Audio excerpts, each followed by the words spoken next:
Good afternoon, everyone. My name's Anna. I'm one of the conveners of Social Care Future.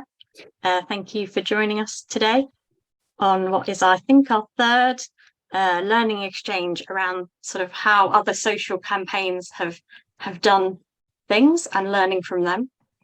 We will be recording the session just to make you aware. So if you don't want to appear, don't speak and don't, turn your camera on. Really delighted today that we've got Jo Loughran joining us, who led the Time to Change campaign around mental health. So we're going to hear from her for the first half of the session, a bit like we did with the others, and then there'll be a chance for questions and answers in the second half. So if you think of something that you want to say or ask, please put it in the chat, or in the second half you can put your hand up and ask your question, because I think it's a really good opportunity to think about how other people have made impact and learn the sort of techniques that they used. The last couple, we heard about how authentic storytelling was really important, and also about how in America they've used sort of pop culture. So lots to think about in different ways. So I'm really excited to hear what we're going to hear today. So apologies if you've been to the previous two, but if you haven't, I'm just going to share my screen very briefly and just do a 2-minute summary of why we're here today. So Social Care Future, as you know, probably know, we are a movement of people about people having ordinary lives, and hopefully you can see that now. This is our vision that we co-created about 4 years ago. Very simple, really, saying that we all want to live in a place we call home, with people and things that we love, in communities where we look out for one another, doing the things that matter to us. But we know that people who draw on social care, either through disability or older age, tend to not have the choices over these things in their lives that everybody else does. And so this is what we want to see changed. But we also know that tactics haven't really been working the last sort of 20, 30 years. Lots of people have been saying, we need more money, we need to do it differently. And for whatever reason, that hasn't happened. And we think that one of the things that needs to happen is what we're calling changing the weather. That actually in society, we think we need to change the conversation about older age, disability, and what people's lives should look like and how that might be supported. And what we're calling changing the weather on this diagram, it's the mental modes. Mental modes, that doesn't even make sense, does it? The culture and the mind shift, the mindset of the society. I mean, I had it the other week, a bus driver sort of saying, well, where are you going then? And I said, I'm coming back from work in London. And he absolutely sort of went, oh, you can work? It's just that assumption that he'd made because I'm in a wheelchair, I wouldn't be working. And so I think there's a lot of that out there, and we need to have those conversations with the wider society. And we're sort of thinking of this as some sort of campaign thing about how we change that conversation. And then we're hoping that then puts political pressure on that top cog around the policies, the practices, and the resources that it might get. So I'll stop sharing. That's it for the slides. You'll be pleased to know. So I'm really delighted that we've got Jo Loughran with us today. And I would just like to say hi, Jo. And could you just introduce yourself, tell us a bit about yourself, where you are, what you do. That'd be great. Right, so lovely to see everybody. It's always really nice when you get invited to do this sort of stuff. It also is one of my favourite topic areas to talk about time to change, which I know I need to get over, but it was just lovely to work on, and it was one of the most proudest things I've done in my career, which spanned for about 18 years or so working for Rethink Mental Illness. And then I moved into consultancy, mostly charity consultancy, back in April 2021 when Time to Change came to an end. So in that period of time, I really was involved with Time to Change right from its very beginnings in sort of 2007. But basically set up the Children and People's bit of Time to Change in 2011, which again was a kind of great moment in my career. And then latterly, in that kind of final 5 years, from 2016 until we brought the programme to a close, worked as the director in Time to Change, and with an amazingly fabulous group of people who most definitely did all of the great work that you saw, and I got the opportunity to work alongside them during that period of time too. That's great, thank you. I think it's really exciting because it feels like it was a real shift. It was about changing mindset and conversation, and that's kind of what we're trying to do. So I think it's a really brilliant example for us to learn from today. So could you just sort of maybe start by reminding us what Time to Change was, and sort of what it was trying to do, and how did it start? How did it come about?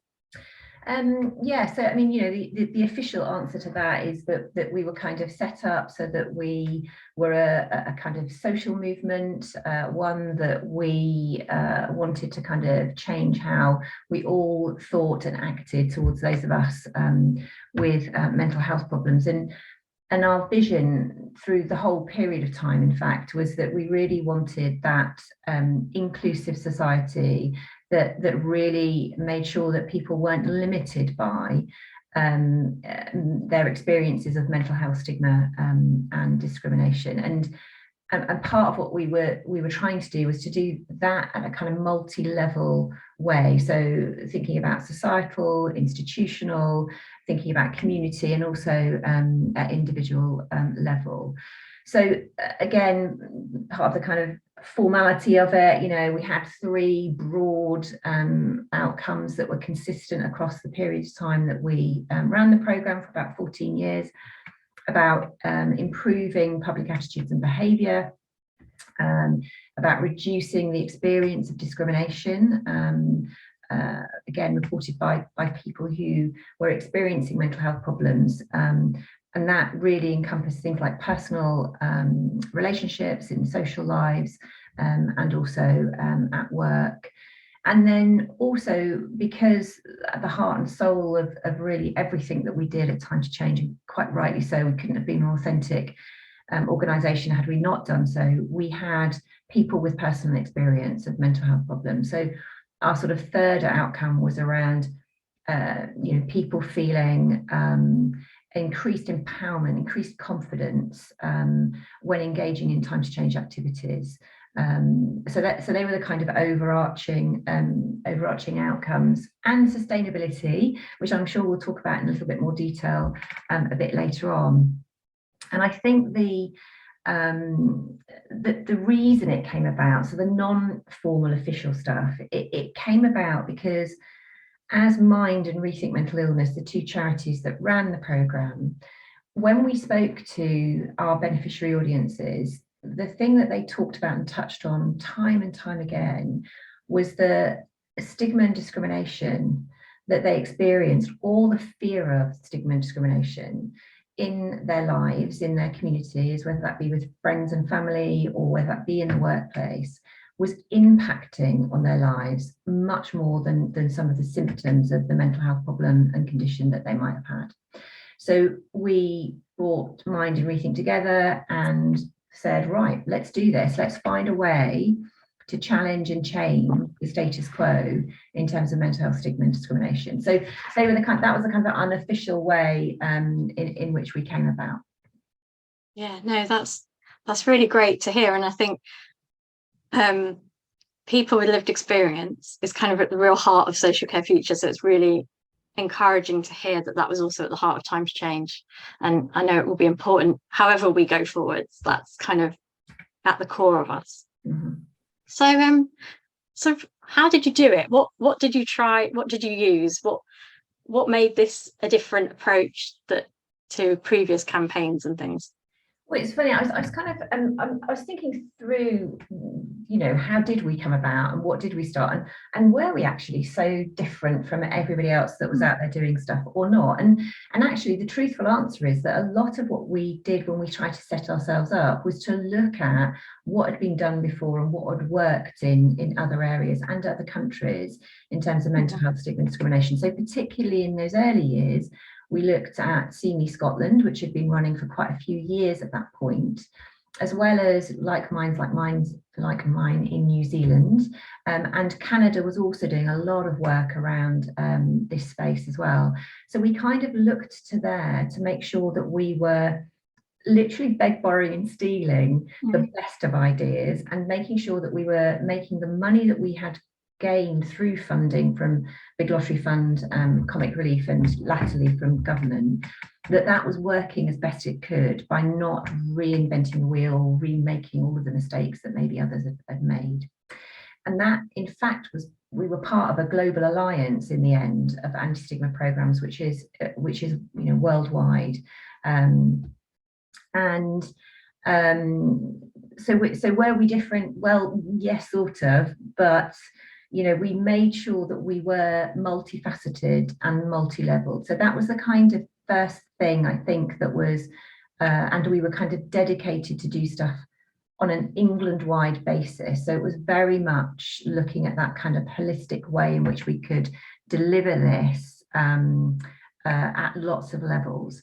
So there's lots of criticism sometimes about awareness raising campaigning or doing social marketing adverts that sort of land, and then what do we get people to do with that information? So we made sure that we were working where people had told us stigma and discrimination existed.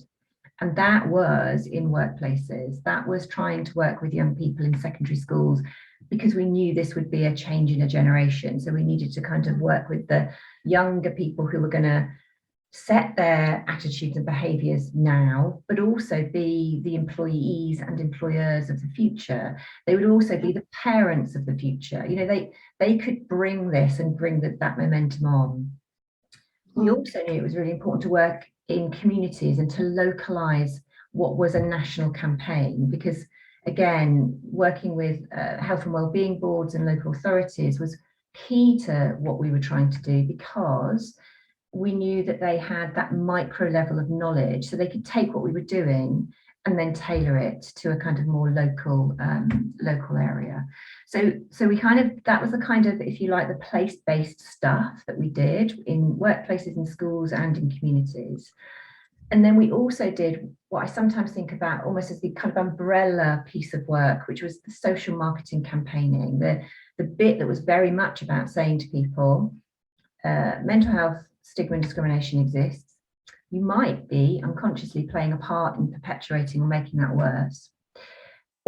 And you have a great opportunity to make this better by changing attitudes and behaviours that you might have, that you might unconsciously be perpetuating negativity.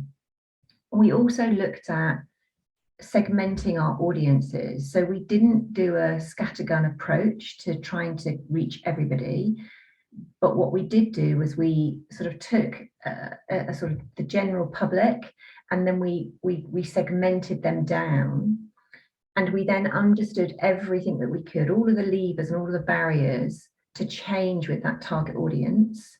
And we also knew as much as we could about the beneficiary audience too, because the program needed to resonate. It needed to speak to the problems that people were having, and we needed to target messages very specifically. So for example, we worked with, in the early years, we worked with an adult population as wide as that, 25 to 45-year-olds as a kind of more targeted areas. And then we worked with B, C1 and C2 socioeconomic groups.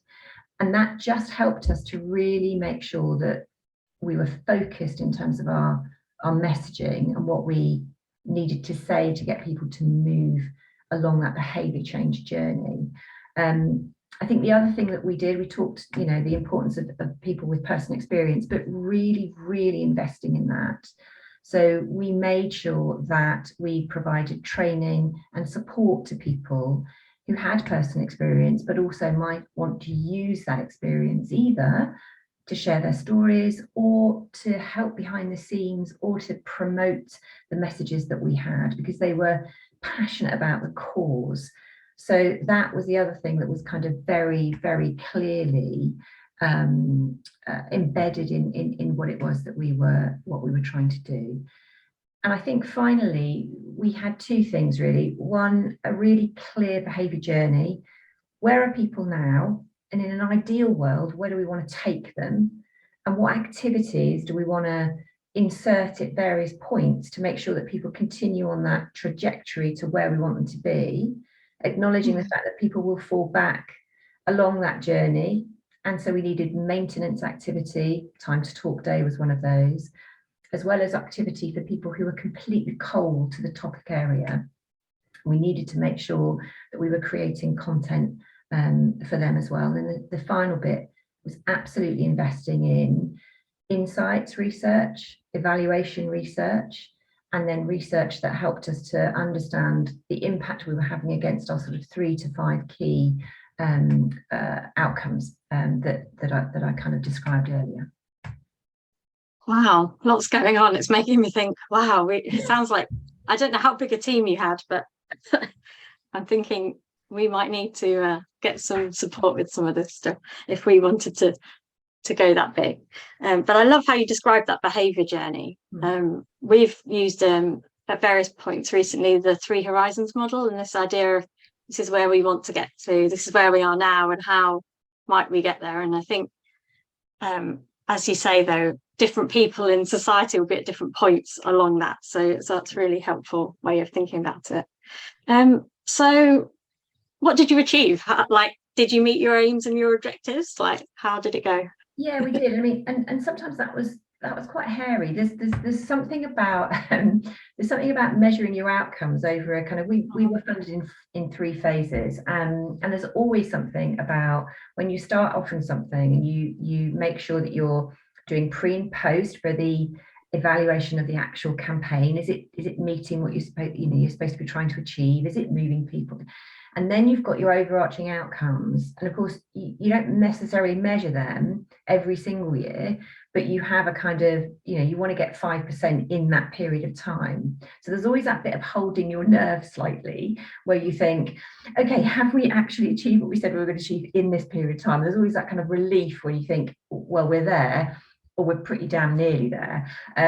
But we had those outcomes set at the beginning of each phase of funding.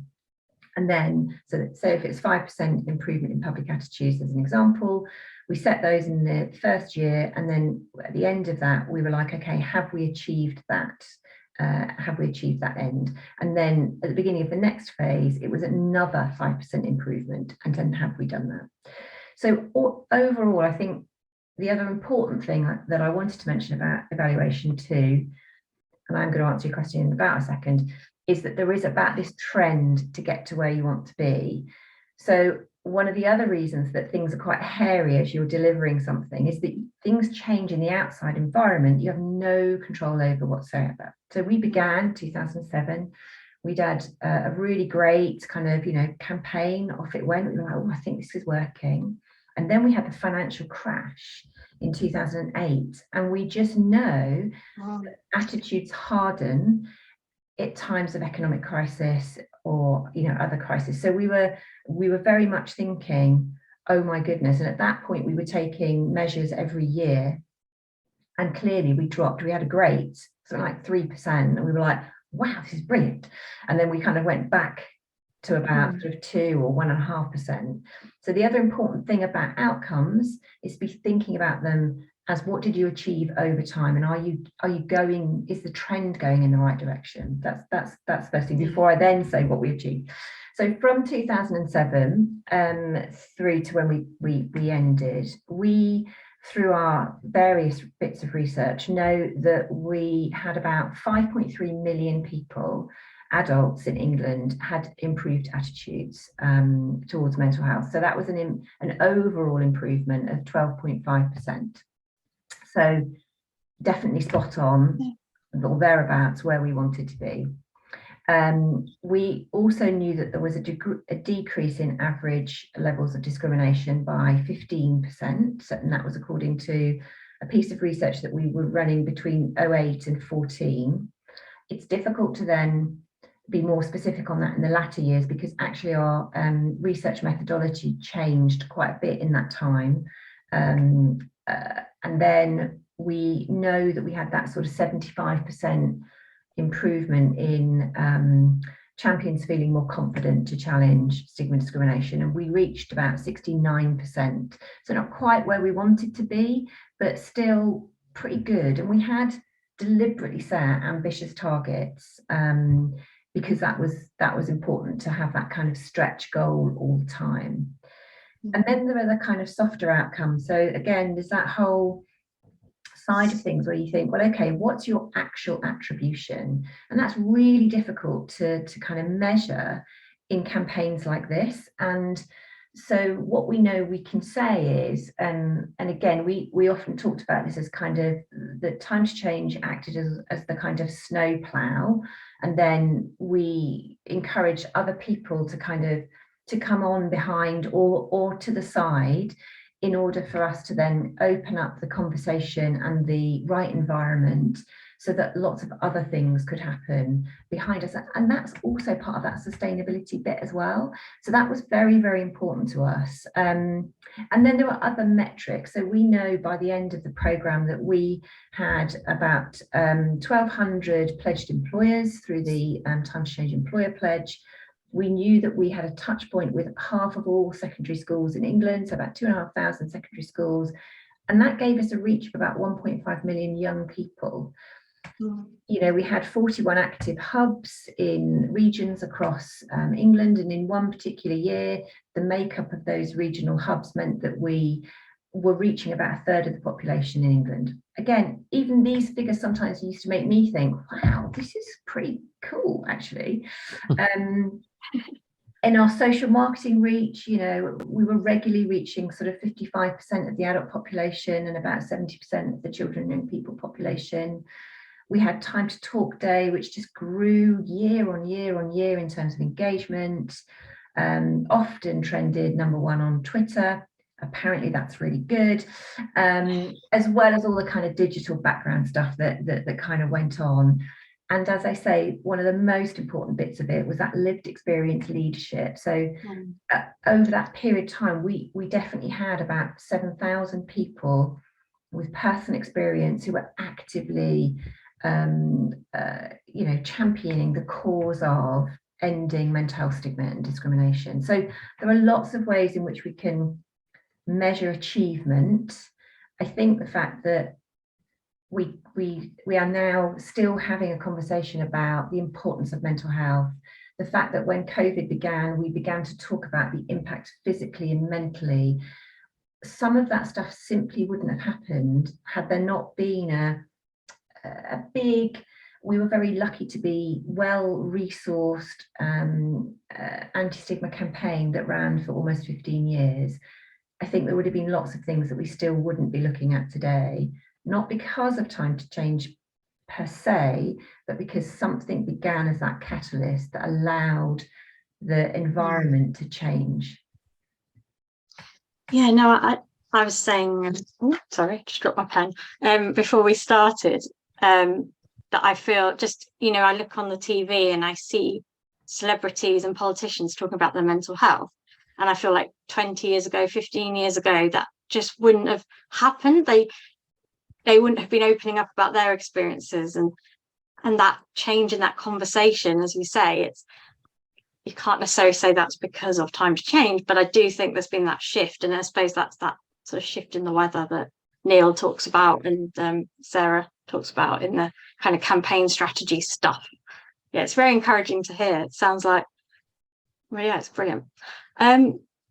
What would be your sort of biggest learning points that you would say others could take away or learn from, or I mean us as a potential as well, but just generally sort of what would be your advice that you'd give someone else? So first thing I think to sort of say about that is it's only when you get to the end that you suddenly have all of these sparks of pearls of wisdom, and so I'm always really grateful to almost be asked that question, because again, thinking back to how we began, we did exactly the same thing. We went to others who delivered this sort of program before to find out what their key learning was, and I think for us it was that we were super focused. So we knew, or we needed to find out what's the key issue at play here, and really understanding the change that your beneficiary audience, what is it that you want to see on behalf of that beneficiary audience? And then thinking about how you'll get there, including who's the bigger change makers in terms of a target audience. So we can segment audiences as we did with kind of, targeting on adults, or sub-targeting on men, or you can do that. But also, if you're trying to create a change and you want that social movement to help you pull people along that maybe you're not directly targeting, it's also thinking about how do you talk to an audience that might help you to create and be that influence that takes things forward. So super focused on what your issue is, super focused on who your beneficiary audience are and what it is that they need to change, and then super focused on understanding how you'll reach them and what messages will resonate and actually make them take action. And you can only do that if you really understand the target audience that you're going after.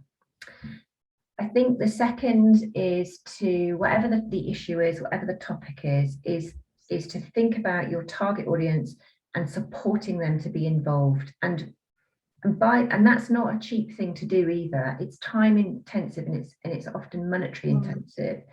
So we set up training and support for all of our champions, all of our people with personal experience who wanted to kind of get behind us. And it takes quite a lot to do that well. You can train people, but you also want to be working alongside them to brief them properly, to debrief them properly, to make sure that the experience that they're having as part of this involvement is good. For us, is this good for your mental health, or actually is this creating more problems? So really making sure that you're investing in doing that well, because the people that you're trying to benefit have to be at the heart and soul of it. A robust and proportionate evaluation, and I think that proportionate bit is quite important. Always reminding yourself, why am I collecting this data? What is it telling me about what I need to do next? Or what is it telling me about the success of what I'm doing now? Or is it helping me to reach those overarching outcomes that I promised myself that I will deliver? And then I think the other thing was that we created a social movement. Again, I know there's controversy about what does a real social movement do. Surely that's non-directive at all. But we took the view that we would do the research development, we do all of that legwork, the stuff that goes underneath the surface, but we wanted to allow 1,000 flowers to bloom. So we had to be both creating ownership amongst communities and organizations and individuals, guiding and supporting to make sure that we were keeping the message on track, because you actually don't want to dilute the message too much, because actually that becomes less favorable for your outcomes, but not policing it to such an extent that we shut down people's creativity and the ability to make the program their own, really. And then I think the final thing is kind of really thinking at the beginning, how do you work in partnership, and how do you work in partnership well? So we definitely created partnerships as we went along at Time to Change that helped us to amplify our messages, or helped us to get better bang for our buck. So lots of times we work with partners who took us to audiences that we wouldn't necessarily ordinarily have gone to, or been able to reach rather. And really making sure that those audiences were able to, because that we were working in partnership with somebody whose specialism wasn't necessarily mental health or stigma and discrimination, we could inject that in and then enable them to take and amplify that message much, much further than we would have had to have done. And if we did want to do that, we might have had to have spent money doing it, or invested in more people time to achieve it. So that just helped us to do that. And I think my final takeaway message is behavior change campaigning of this kind is slow burn. So manage your own expectations and manage the expectations of all the people around you who are going to be making decisions about what it is that you're delivering, whether that be your funders, whether that be sponsors, whoever it is. This is a long, slow burn. And we achieved the changes I talked about over 14 and a half years of activity. So yeah. Yeah, thanks. Yeah, that's a good reminder that, it doesn't happen overnight, and we should be in it for the long haul, and the strategic oversight, I guess, is so important with that, because yeah. If you could go back and do it all again, is there anything you'd do differently or change? Or I mean, it's quite a difficult question to answer, isn't it? Because again, in hindsight, of course, it's 2020 vision, but when you're starting on things, you're doing everything you can to make it as impactful as you can from the word go. But you just know that you're going to make mistakes along the way. Of course, yeah. And the important thing is that you're learning from them and you're sharing those with others so that you can kind of, not do that. But if I were to go right back and really start from scratch, I think one of the things that I feel quite passionate about that maybe we could have done different is our partnership planning. So I think I talked about the fact that we work with organisations that could amplify our message and take us to audiences that we might not have otherwise gotten to. However, I really think there is something, and this is important in terms of an exit strategy too. I think there's something really important about when you're creating something that has a shelf life, or rather your organisation might have a shelf life, because that's the fickle nature of funding, that you're always looking at who might be able to take this work that we've developed and run with it when you're not around. So that could be, if I was thinking about the children and people stuff, what other charitable organisations or what other organisations might be interested in taking it and making it their own and taking it forward. And then I think the other thing is around building partnerships that create capacity in the partners that you're going in to work in. And I think that we could potentially have done that much better or bigger. And I'm thinking particularly here about intersectionality. So there were many ways, I think, that we might, and we probably would have needed to invest more in doing this. So I don't think this would have just been something that we could have done as well as everything else that we were doing. I think we would have had to have really invested possibly in a post to do this. But, working with LGBT communities that were, or organisations that could take what we were doing and look at that intersectionality in such granular detail that we maybe couldn't do because we were trying to do a campaign that reached everyone, albeit a targeted audience. So I think there's something around, just thinking about how do you make the most of partnerships to help you get your reach, but also to help you really finesse the offer that you take out into the world by working with organisations that have that specialism and building capacity in those organisations so that you're not going and saying, please, can you deliver this because we want to reach your audience, but rather, here's a whole skill set that we can train you up and give you for you to take this into your communities and make your own. So I suppose that's the slight difference between the way in which we conducted partnerships and the way in which I think I would have liked to have developed those partnerships. Yeah, no, that makes sense. It's good. It's very useful for us, I think, useful learning.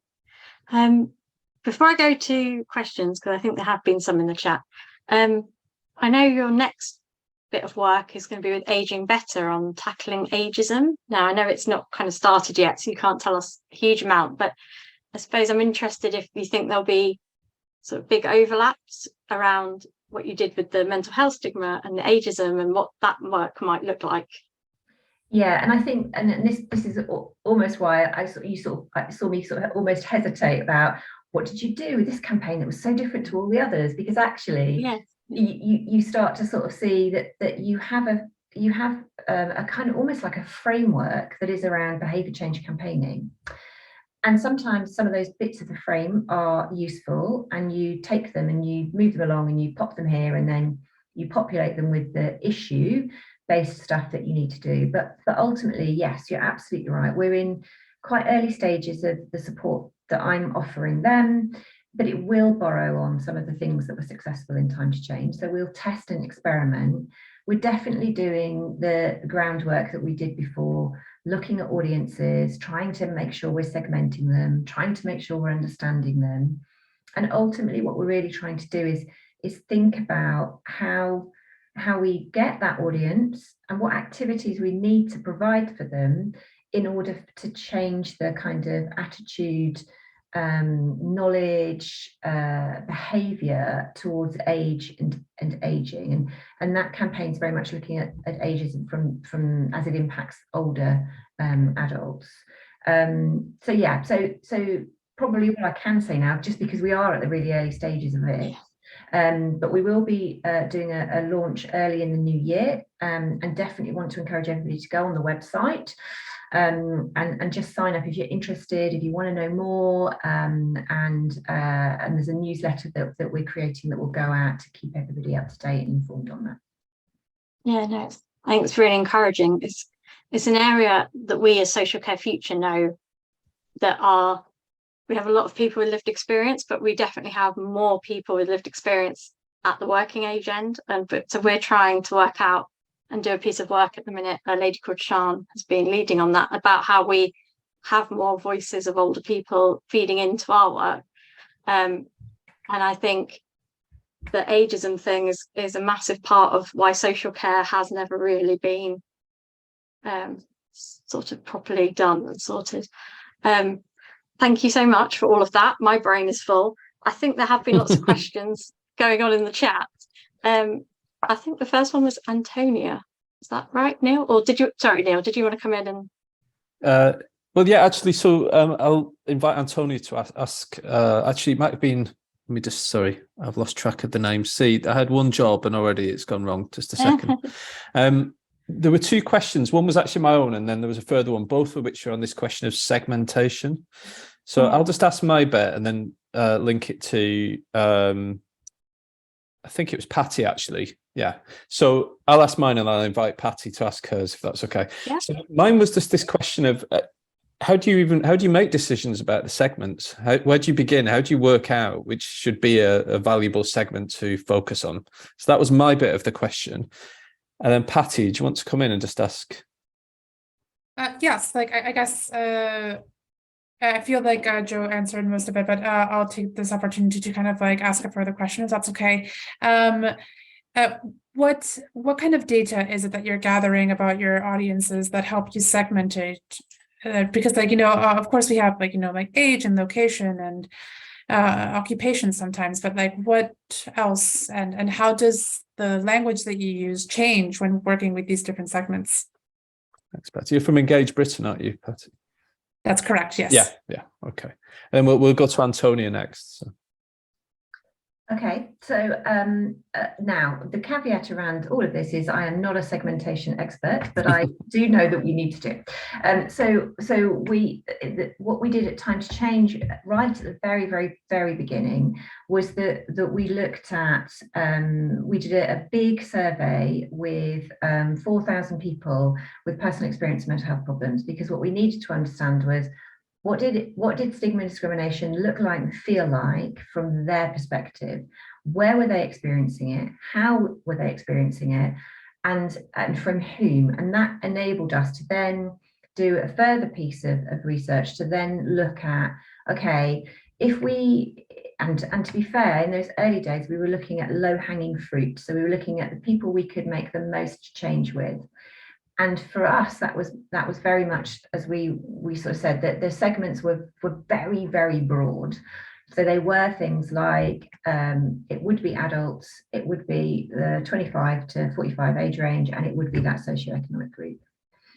But there are ways in which we can do much more sophisticated audience segmentation. So, for example, when we got to sort of halfway through, we did a big strategic review, which asked of us, what next? Who next? How far have we come with the audience that we've chosen already? Have we now exhausted the kind of low-hanging fruit? We've moved them from where they are currently to where we sort of want them to be, and we're maintaining that through things like Time to Talk Day and other activity. So do we now need to go back in and do a bit more of a deep dive into who next? And again, what we then looked at was, we looked at data that said we were moving women and men, but there was this kind of, they started at a lower level, men compared to women, but they moved along that journey pretty much like that,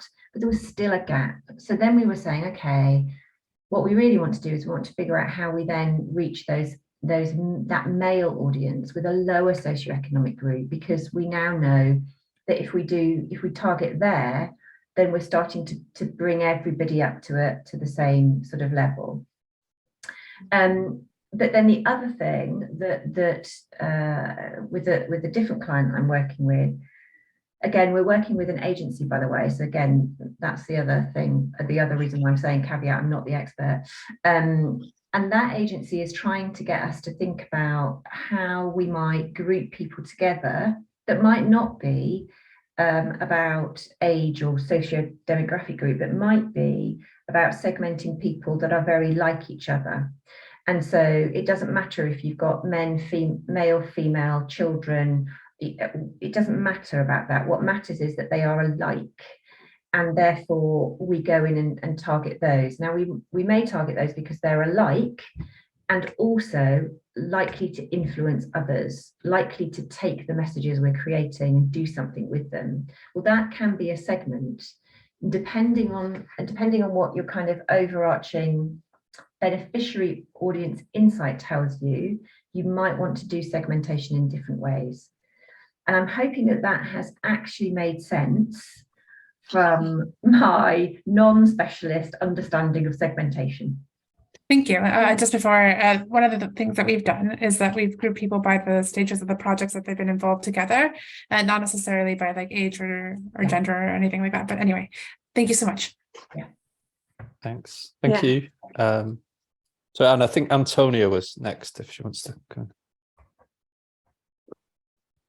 Yeah, I mean, my question kind of goes on from Patty's and your question, Neil, is about what strategies did you use to reach particular groups of people, to reach a particular audience? I know one thing that you did use was to reach men, like things like Be in Your Corner, and link it to like things like football and stuff. But how did you initially get to that stage to get the messaging for a targeted audience? Yeah, okay, so let's take the male audience. So strategic review, needed to target them, and then we did lots of insights research in trying to understand them as an audience. So at this stage it was males, it was still 25 to 45-year-olds, and it was lower socioeconomic groups. I think it was C1, C2 and D. And we then did focus groups with men in that category, and that was about really pinning down what they currently felt about mental health. And by the way, it was that they didn't think it mattered to them, it just simply wasn't on their radar. We in those focus groups we talked about 1 in 4 people, and so the group was 8. 1 in 4 people in this focus, or 1 in 4 people experience mental health problems, and then that means it's 2 people in this room. And again, you could see men sitting there going, literally, arms folded, it's not me. And so the insight that we then got from that was that we understood that we couldn't go in talking about mental health. What we needed to do, because when we spoke to them, they said, but you know what if your best mate is really struggling, you know something's not quite right, but you don't know what it is, and then it turns out it's a mental health problem. What would you do? And that strong sense of brotherhood and being in, that's where it came from, being in their mate's corner was born because men said, absolutely, I don't want to talk about mental health, that's something else. I don't want to be, it's a bit too soft, and that's something that women do. That's what the research told us. But I would absolutely go to the nth degree for my mate, and if he was struggling, I would absolutely be there. So that meant that we were able to harness that, and that was the kind of concept that we went through in Your Mate's Corner. And again, all of what we were doing was saying, okay, the only thing we wanted to do in the first iteration of the campaign was to get the call to action was find out more. We expected that behaviour change would take longer. We were inundated with people going to the website. And so we really needed to then move on to the next bit, which was demonstrating what the behaviour that they could offer their mate was. And so we moved the creative on much, much quicker than we would normally have done. Oh, yeah, that's so shows how important it is to know your audience and listen to your audience, meet them where they are, rather than us saying, oh, yeah, one size does not fit all. Thank you. I think Philip had a question, and then Samaya. So Philip, did you have a question? Oh, can't hear you. I think Samaya may not be here any longer. Oh, okay. I couldn't hear Philip then. I don't know what happened. You're not on mute, but we can't hear you. Was it in the chat? Can someone read what was? Yeah, I'm not sure it's a question that okay. Joe would be able to answer very easily. It was about care cooperatives. I think it's probably a sort of more a broader question for social care future, really. So we might have to come back to you on that. But if anyone else has got questions and want to show a hand or put something in the chat, I'm going to abuse my position again and ask a question that I think will be of interest to a lot of people on the call. And that's, even though times change on the one hand, its ends were addressing the stigma that people experience from colleagues, family, friends, people around them as an end in itself. But do you think there's a relationship between that and changing the climate in which mental health policy and legislation and debates were made? Because I think from our point of view, it's working out what that magic mix is between the broader public climate and how people are thinking about something, and the influence then that has on how issues are debated and the opportunities that open up. So I wondered if you got any reflections on that. Yeah, and funny, we were very, very specific, again, super focused, and we were very specific about what we were going to achieve and what we could achieve and what our remit was, and very clear about what we weren't going to do. And of course, we were run by two of the main sort of campaigning charities, Mind and Rethink Mental Illness. So again, it was very clear that they would take that stuff on board and take it forward. But what campaigns like this do is that they create enough buzz and enough chat that the conversation can't be ignored. And so it makes things like political campaigning just that much easier, because you can then create a climate where if I get, now if you go into an employer, pretty much they're going to have some kind of mental health policy. If you're a voter, and you're passionate about stigma, challenging and ending stigma and discrimination, then you will be influencing how a politician talks about mental health. You'll be influencing that. So of course it does both, and lots of organizations do both. They campaign to do this sort of stuff as well as doing political campaigning too. And so I just think it makes everything just that little bit easier for people. Okay, thanks. And was it ever overtly part of the goal, though, that it was in a way to make that process, if not easier, but different, or was that sort of byproduct? I think it was probably a byproduct that everybody was conscious might happen. Yeah, that's not just sitting on the fence in an answer to that. But do you know what I mean? Yeah, no, that's fine. I think Philip's there with his hand up, Anna. Yeah. We still can't hear him though. Oh no, we still can't hear you. Are you able to put it in the chat, what you wanted to say, Philip? Because we really can't hear you, I'm afraid. I don't know what's happened must be a setting with your microphone or something. I think Samaya's question was around professionals. I know she's not here anymore, but I'll ask it for her. But so did you try at all to segment to professionals or do any kind of campaigning around trying to talk to professionals or see that their behaviour changed at all? So yes, we did some work with mental health professionals actually, and we also did some work really in the early days. In fact, I was running that project. We did work with trainee medical students and trainee psychiatrists also. Just to get across that kind of, well, not just to get across the kind of personal experience and what it would look like. Yes, we did a couple of projects that looked specifically at professionals in that way. Of course, then all of the kind of in the employer world. Yeah, thanks, Jo. I think we can hear Philip now. Can you hear me now? Yes. Yes, we can.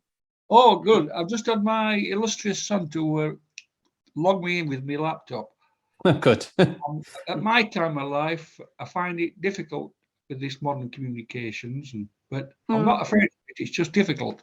No, I did mention care cooperatives earlier, and one in particular is the one in the Colne Valley, which is a small localized cooperative for elderly people to offer them care in the community on a more focused, localized basis, where they give them up to an hour per day for the people. But you tend to find with elderly people, they get mental health problems such as Alzheimer's or some other mental health problems which needs addressing. But my specific question is, when I spent over 20 years as a school governor, I found that the youngsters or the older kids ready for leaving school, by the time they got to 16 and went to college or to work, those mental health problems had never been addressed. And I feel as though state schools should address these problems for youngsters earlier, much earlier, and have the youngsters assessed and not swept under the carpet, which tends to happen because there's no specific budget for special needs or special needs assessments. And it's better to address the problems when the kids are young rather than when they get to middle age or old age. That's what I wanted to add, basically. Thank you, Philip.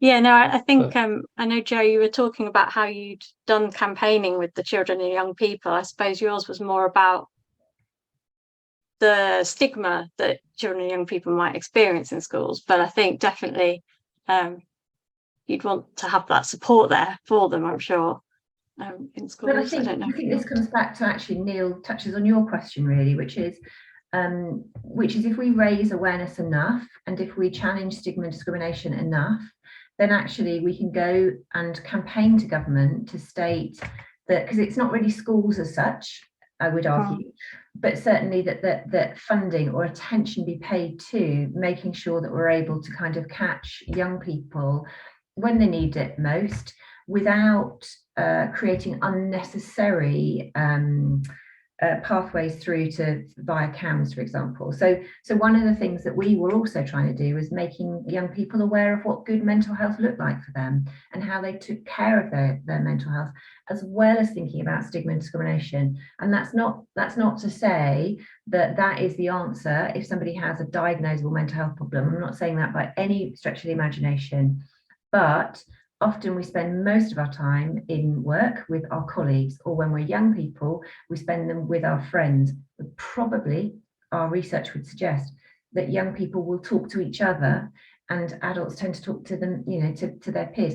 So again, some of that stuff that's often hidden in young people may come to the fore if we create an environment where actually talking about it and saying I'm struggling,